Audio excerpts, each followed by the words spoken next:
YouTube पे अक्सर LOA coaches कहा करते हैं कि हमेशा खुश रहो, हमेशा पॉजिटिव सोचो, क्योंकि मैनिफेस्टेशन के लिए पॉजिटिव रहना बहुत ज़्यादा ज़रूरी है, राइट। इवन मैं भी इस चीज़ से अग्री करती हूँ कि अलाइनमेंट ही ज़रूरी है। अलाइनमेंट मतलब पॉजिटिविटी, राइट। क्योंकि बिना अलाइनमेंट के हम कुछ भी मैनिफेस्ट करना लगभग हमारे लिए इम्पॉसिबल ही होता है, राइट। पर बात यहाँ पर यह है कि क्या सच में हमेशा खुश रहना पॉसिबल है ना। और इसका मतलब एग्जैक्टली क्या हो जाता है? हमेशा खुश रहने का मतलब क्या होता है कि हमेशा हम हंसते कूदते रहें, हमेशा हम लोग नाचते गाते रहें, राइट। या फिर हम खुद को जबरदस्ती हैप्पी फील कराने की कोशिश करते रहें, यही होता है हमेशा खुश रहने का मतलब। तो अगर आप भी इस चीज को लेकर के कंफ्यूज हो ना, तो आज की इस पर्टिकुलर वीडियो में मैं आप लोगों के साथ अब्राहम हिक्स के टीचिंग के थ्रू बहुत ही सिंपल और रियल तरीके से समझाने वाली हूँ कि हमेशा खुश कैसे रह सकते हैं, या फिर हमेशा खुश रहने का एक्चुअल में मतलब क्या होता है, राइट। तो चलिए स्टार्ट करते हैं। नमस्ते दोस्तों, कैसे हो आप सभी लोग? आई होप आप सभी अपनी अपनी लाइफ में एकदम हस्त मस्त और स्वस्थ होंगे, राइट। मेरा नाम है काजल और आप लोग देख रहे हैं we are the beautiful souls. तो जैसे कि मैंने बताया कि आज हम लोग बात करने वाले हैं एक ऐसे टॉपिक को जो हर एक इंसान की लाइफ का कोर है, वो है अलाइनमेंट और रियल हैप्पीनेस, राइट। तो देखो, सबसे पहले ये समझो कि हमेशा खुश रहने का मतलब क्या है ना। देखो, हमेशा खुश रहने का मतलब ये तो बिल्कुल भी नहीं होता कि आप हमेशा हंसते रहो, हमेशा नाचते रहो, अपने बेड पे सोफे पे कूदते रहो, है ना, हमेशा कॉमेडी वाले मूड में रहो, राइट। ये मतलब नहीं होता हमेशा खुश रहने का, राइट। हमेशा खुश रहने का असली मतलब होता है कि आपको नेगेटिव जोन में अटकना नहीं है, राइट। अब्राहम हिक्स कहते हैं कि you are the pure positive energy by default. मतलब कि हर एक इंसान जो है वो बाय डिफॉल्ट पॉजिटिव एनर्जी ही है, ठीक है। तो इसका मतलब ये है कि जब हम टेंशन, जब हम फियर या वरी में हम अटक जाते हैं ना, तब हम अपनी नेचुरल जो हमारी स्टेट है हम उससे दूर चले जाते हैं, राइट। देखो, नेगेटिविटी का कोई सोर्स नहीं होता है ना, नेगेटिविटी कोई अलग से एंटिटी नहीं होती, बल्कि नेगेटिविटी जो है वो सिर्फ और सिर्फ पॉजिटिविटी का एब्सेंस ही होती है। जैसे कि कभी आपने सोचा है कि जो डार्कनेस होती है, जो अंधेरा होती है, उसका कोई सोर्स थोड़ी होता है, वो एग्जिस्ट ही नहीं करती। वो क्या होती है? वो सिर्फ और सिर्फ लाइट जो होती है वो उसका एब्सेंस होता है, राइट। जैसे लाइट आ जाएगी, अंधेरा अपने आप गायब हो जाएगा। इसी तरीके से सैडनेस, टेंशन भी हमें तभी होती है जब हम अपनी नेचुरल अलाइनमेंट से दूर चले जाते हैं, राइट। और इसलिए हमें अपनी पॉजिटिविटी को अचीव करने के लिए कुछ बहुत ज्यादा करने की जरूरत नहीं होती है ना। हमें कोई पहाड़ नहीं तोड़ने हैं, हमें कोई भी बहुत बड़ा काम नहीं करना है। हमें करना क्या है? हमें सिर्फ अपने अंदर की रेजिस्टेंस को रिलीज करना होता है, राइट। जैसे आपने कभी एक छोटा बच्चा देखा है जो एकदम बहुत ही छोटू सा बेबी होता है, वो क्या, उसका डिफॉल्ट मोड क्या होता है? उसका डिफॉल्ट मोड होता है मस्त हंसना खेलना सोना, दैट्स इट। वो कब रोता है? जब उसको भूख लगी हो, जब उसका नैपी गीला हो गया, उसने सुसु पॉटी कर लिया हो, या फिर उसको कोई फिजिकल डिस्कम्फर्ट हो गया हो, गैस हो गया हो, कुछ भी दर्द वर्द हो रहा हो, राइट। जैसे ही उसका जो उसके केयर टेकर होते हैं उसका जो डिस्कम्फर्ट दूर करते हैं, जैसे उसको फीड करवा देते हैं, राइट। उसके अलावा उसका नैपी चेंज कर दो, या जो भी मतलब उसके साथ इशू है, जब वो उसको हटा देते हैं तो वो पर्टिकुलर बच्चा वापस से अपनी नेचुरल स्टेट यानी कि हैप्पीनेस में आ जाता है। वो वापस से हंसने लगता है, वापस से कूदने लगता है, वापस अपना मस्त चिल मारता है, राइट। वो अपने इन इश्यूज को ना दिनों तक, महीनों तक कैरी नहीं कर पाता। क्यों? क्योंकि हैप्पीनेस ही हमारा, हम सबका, जितने भी इस दुनिया में लोग हैं, सबका जो डिफॉल्ट मोड है वो हैप्पीनेस ही होता है। लेकिन हम लोगों की कंडीशनिंग इस तरीके से हुई है, जब हम बच्चे थे तब हम भी सब ऐसे थे, लेकिन हम समय के साथ साथ बड़े हुए हैं, हमने अपने फैमिली में चैलेंजेस देखे हैं, अपने रिश्तों में चैलेंजेस देखे हैं, और हमने ये चीज देखी है कि आपने भी अगर ये चीज नोटिस किया होगा कि अगर किसी इंसान के साथ कोई इश्यू है ना, और अगर वो हैप्पी रहे तो उसको जबरदस्ती बोला जाता है कि अरे तुम कैसे खुश हो सकते हो, अरे तुम्हारी बहन की शादी हो रही है, वो घर छोड़ के जा रही है, तुम कैसे रो क्यों नहीं रहे हो, तुम रो, जबरदस्ती रो, उसको नहीं रोना आ रहा तब भी जबरदस्ती रो, है ना। लाइफ में कुछ इशू चल रहा है, वो कोई इंसान उस इशू से दूर, मान लो ट्रिप पे जाना चाहता है, तब लोग क्या बोलेंगे? अरे तुम्हारी लाइफ में तो इतनी टेंशन है, तुम घूम कैसे सकते हो, देखो कैसे स्टेटस लगा रही है, तो यहाँ घूम रही है, वहां घूम रही है, इसे तो कोई फिक्र ही नहीं है, इसे तो अपने घर में इतनी टेंशन चल रही है, उसे कोई मतलब ही नहीं है।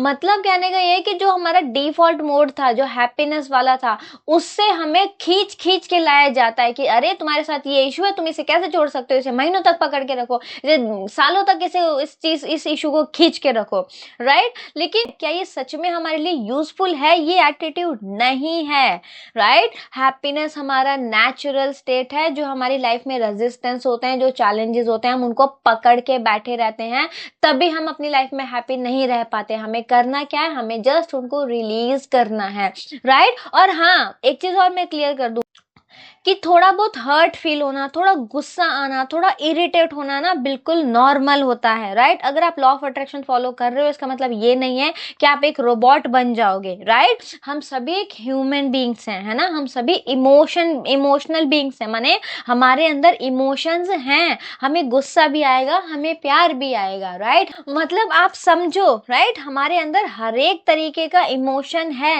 लेकिन हमें याद ये रखना है कि आपका डोमिनेंट थॉट क्या है, आपका डोमिनेट वाइब्रेशन क्या है, राइट। अगर आपका दिन का 80 से 90% जो टाइम है वो आप रिलीफ में रहते हो, आप ईज में रहते हो, आप अप्रिसिएशन में जी रहे हो, और बाकी का 10 से 20% आपकी लाइफ में रेजिस्टेंस है ना दिन का, तो वो उतना मैटर नहीं करता, राइट। वो नेचुरल है, क्योंकि हम सभी ह्यूमन बीइंग्स हैं, ठीक है।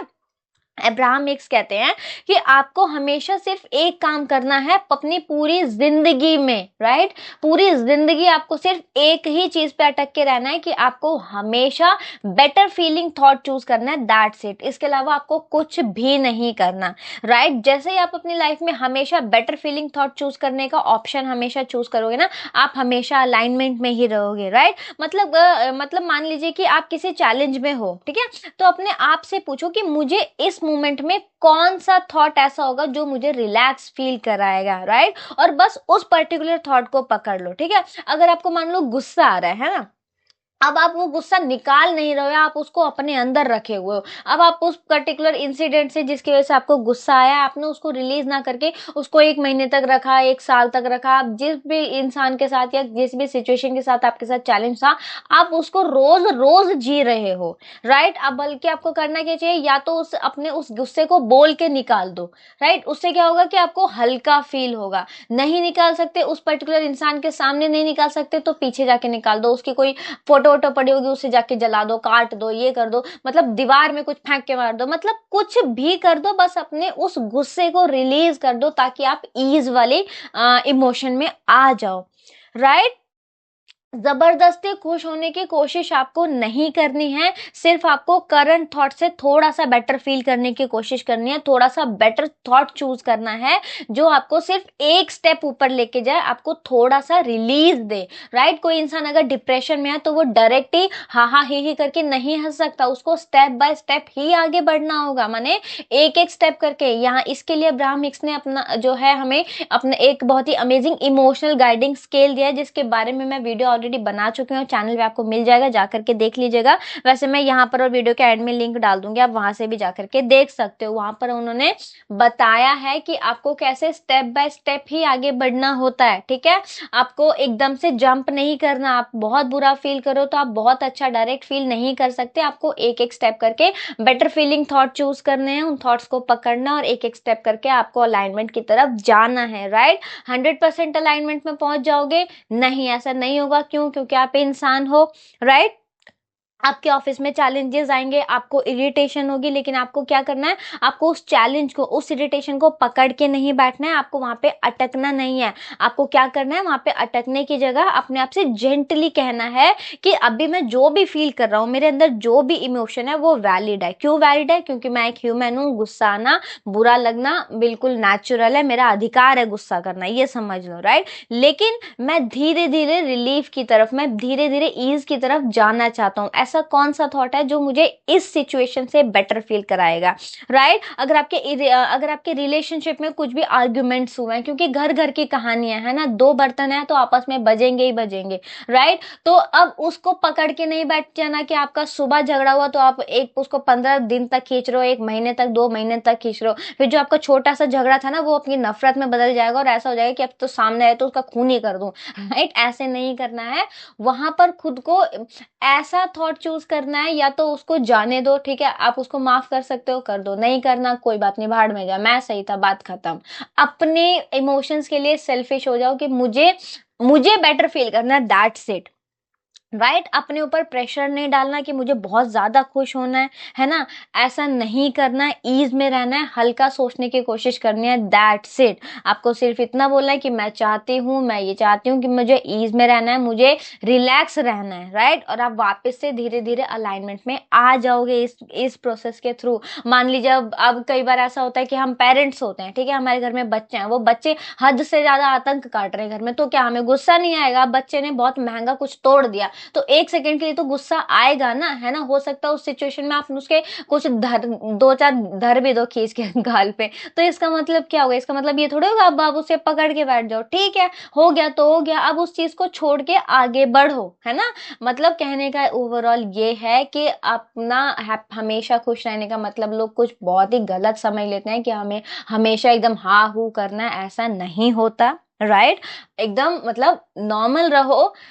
थोड़ा बहुत गुस्सा आ रहा है तो वो ठीक है, अगर मतलब ओवरऑल जो आपका जो टाइम है ना वो मतलब न्यूट्रल रहना चाहिए। अगर आप बहुत चिल भी नहीं करे, बहुत हैप्पी भी नहीं हो, अगर आप न्यूट्रल भी हो ना तो भी ठीक है, वो भी आपका अलाइनमेंट ही कहलाएगा, राइट। मैक्सिमम जो है ह्यूमंस का जो टाइम है वो न्यूट्रल फेज में ही जाता है। कोई इंसान हमेशा बहुत ज्यादा एक्साइटेड नहीं रह सकता, 24 घंटे में हमेशा एक्साइटेड कोई इंसान कैसे रह सकता है? नहीं रह सकता। बस फर्क ये होता है कि कैसे आप अपने नेगेटिव जो आपकी लाइफ में कुछ भी इश्यू आया, कोई भी आपकी लाइफ में कॉन्ट्रास्ट आया, कोई भी चैलेंज आया, तो आप उससे कितना जल्दी बाहर निकल सकते हो, वो ज्यादा मैटर करता है, राइट। क्योंकि अगर आप उसमें रहोगे तो वही आपका डोमिनेंट थॉट बन जाएगा, डोमिनेंट वाइब्रेशन होगी, और जो आपकी डोमिनेंट वाइब्रेशन होती है वही आपकी रियलिटी बनती है, राइट। तो नेक्स्ट टाइम ना जब भी आपको लगे ना कि मुझे हमेशा खुश रहना चाहिए, तो अपने आप को जेंटली ये याद दिलाओ कि मुझे सिर्फ अपने करंट थॉट से बेटर फील करना है ना।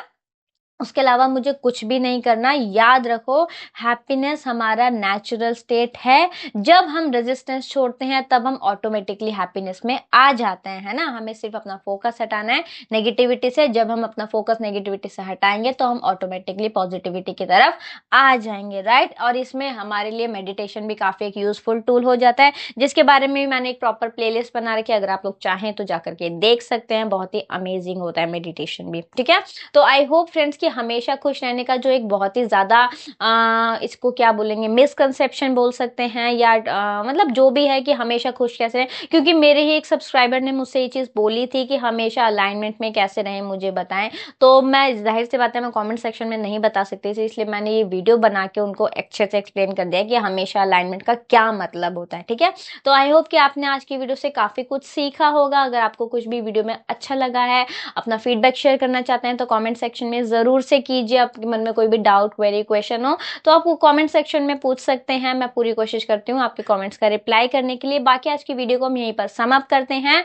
आपको वीडियो कैसा लगा है जरूर से बताइएगा। उसके अलावा अगर आपने वीडियो को यहाँ तक देखा तो आपका दिल से बहुत बहुत धन्यवाद। अब हम मिलेंगे नेक्स्ट वीडियो में, तब तक अपना खूब सारा ध्यान रखिए एंड याद रखिए, we are the beautiful souls. Bye bye.